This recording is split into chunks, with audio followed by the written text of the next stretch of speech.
लुधियाना के सुनील और उसकी बीवी रीटा एक अच्छे और संपन्न परिवार से ताल्लुक रखते थे। एक दिन रीटा की भाभी उसके घर आती है। रीटा, तुझे तो पता है तेरा भाई कुछ नहीं करता, ऊपर से 2 बच्चों की जिम्मेदारी, बेटी भी बड़ी हो गई है। तू तो बुआ है, कुछ मदद कर सकती है तो कर देना। कहाँ पैसे हैं भाभी, बस समझ लो किसी तरह हम लोग भी दिन काट रहे हैं। 2 ही तो कार है और मेरी बेटी भी बड़ी हो रही है। अब उसके लिए कार लेनी है तो 10 लाख का खर्चा तो लग ही जाएगा। तभी वहाँ सुनील आ जाता है। अरे शशि, क्या है, तू हमेशा पैसों के लिए परेशान क्यों रहती है? वैसे क्या जरूरत थी बेटी की शादी इतने बड़े घर में तय करने की? अरे पैसे नहीं थे तो ऐसे ही कर देती कहीं शादी। इतने बड़े होटल में क्यों कर रही है शादी?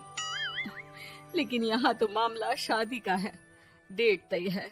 दरअसल तेरे भतीजे के पीएफ के पैसे आने हैं, पर उसमें देर हो रही है।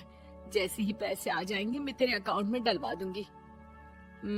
ठीक है, हम लोग सोचकर बताएंगे। तभी वहाँ भतीजा आ जाता है।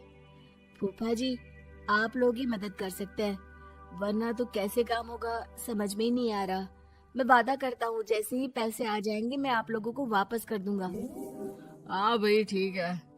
अब देख भाई, हमारे लड़के तो सारा दिन घर पर पड़े रहते हैं, ना कमाते हैं ना कुछ कमाने की इच्छा रखते हैं। लेकिन चल ये ले, कितने पैसे चाहिए?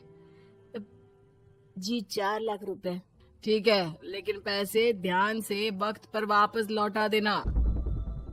सुनील मुसीबत के वक्त बीवी के भतीजे की मदद तो कर देता है, लेकिन उन लोगों के जाने के बाद देख ले रीटा, तेरे मायके वालों ने मांगा तो दे दिया, वरना इन लोगों का मुझे कोई भरोसा नहीं है। अरे क्यों भरोसा नहीं है? इससे पहले तो कभी इन लोगों ने आपसे मदद भी नहीं ली। हाँ, ली तो नहीं, लेकिन पैसे की किल्लत ही रहती है ना इन लोगों के पास। अरे ठीक है ना, नहीं लौटा पाए तो भतीजे के ससुराल से निकाल देंगे।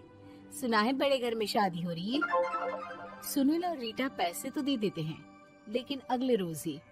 हाँ भाई साले साहब, क्या हाल है? ठीक हूँ जीजा जी। क्या बात है, सालों बाद आपका फोन, जरूर कोई बात होगी, बताइए ना। अरे वो तेरी बड़ी भाभी आई थी, बेटी की शादी कर रही है ना, तो पैसे लेने के लिए मैंने दे दिए 4 लाख। सोचा भाई किसी गरीब की बेटी की शादी हो रही है, पुण्य मिल जाएगा। अच्छा किया जीजा जी, उनका बेटा बहुत मेहनती है, जल्द ही लौटा भी देगा। वहीं रीटा भी फोन करके हर किसी को पैसे देने की बात करती है। रीटा की भाभी शशि के पास उसके भाई का फोन आता है। तूने सुनील से पैसा लिया है क्या? नहीं भाई, सिर्फ बात की है, बोल तो रहा है कि दे देगा। वो लोग मदद करने वालों में से नहीं है, और मदद कर भी दे लेकिन समाज में गा गा कर हालत बुरी कर देते हैं। अब गाने दीजिए ना भाई, मैं क्या कर सकती हूँ, मेरे पास कोई ऑप्शन भी तो नहीं है। बेटी की अगले हफ्ते शादी जो है। शशि की बेटी की शादी हो जाती है, लेकिन शादी के 1 महीने बाद ही सुनील का फोन भतीजे के पास आता है। हाँ भाई, शादी तो हो गई हम लोगों की दुआ से। अब देख, ऐसा ही फायदा होता है पैसे वाले रिश्तेदार हो तो। तेरे वक्त पर हम कैसे खड़े हो गए थे, लेकिन अब पैसा लौटा दे भाई। जी मैंने पीएफ के लिए अप्लाई कर दिया था, उसकी नोटिफिकेशंस मैं आपको भी भेज देता हूँ। मुझे लगता है 10 दिन में पैसे आ जाना चाहिए। जैसे ही पैसा आएगा मैं आपके अकाउंट में डाल दूंगा। और ना जी ना, कोई नोटिफिकेशन नहीं चाहिए, पैसा चाहिए, पैसा। ठीक है अंकल, बस 10 दिन का समय दे दीजिए। अभी हफ्ता भी पूरा नहीं होता कि भतीजी के पास उसके गांव के दूर के चाचा का फोन आता है। अरे बेटा, क्या बात है, सुनील के कोई पैसे ले रखे हैं तो दे क्यों नहीं देता?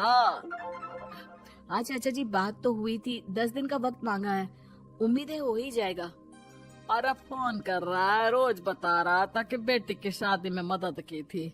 अब क्या है ना, भले ही शादी 10 दिन रोक देते, लेकिन सुनील से मदद नहीं लेनी चाहिए थी।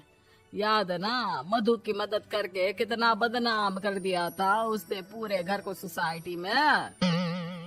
हाँ चाचा जी, मैं भी यही सोच रहा था कि उन लोगों से मदद नहीं लेनी चाहिए थी। कई लोगों के फोन आ चुके हैं। वहीं रीटा अपनी भाभी को फोन कर देती है। क्या है भाभी, कब पैसे लौटाओगी? पता है ना ये कितना बोल रहे थे, तुम्हारे बोलने पर मैंने पैसे दिए हैं। भाभी अब तो आपके बेटे की कार बेच दो और हम लोगों के पैसे दे दो। अरे लेकिन रीटा, बात तो 3 महीने की हुई थी ना, अभी तो 2 महीने भी नहीं हुए पैसा लिए, थोड़ा तो सब्र करो। नहीं नहीं भाभी, वैसे मेरा बेटा टिक्कू आ रहा है आप लोगों के घर रहने के लिए, उसको अच्छे से खिलाना पिलाना, समझी? भाभी को समझ में नहीं आता कि वो क्या करे।